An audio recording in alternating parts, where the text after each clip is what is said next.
How to add filters and effects in VEED. First of all, open your browser and go to VEED.io and sign into your account. From the dashboard, click on the Create button and select New Project from the drop-down. Upload your video by clicking Upload File or dragging and dropping it into the editor. Once your video appears on the timeline, select the clip you want to edit. Then click on the three dots below the player and select the filter option. Here you will find variety of filters like vintage, cinematic, bright, and color grading options. Browse through the effects library to add overlays, glitch effect, blur, or light leaks to enhance your visuals. Click on any filter or effect to apply it to your clip.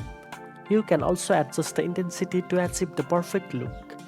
Preview your video to ensure the filters and effects enhance your content without overwhelming it.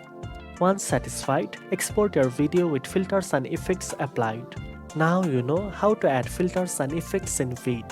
If you found this video helpful, don't forget to like, share, and subscribe for more editing tips.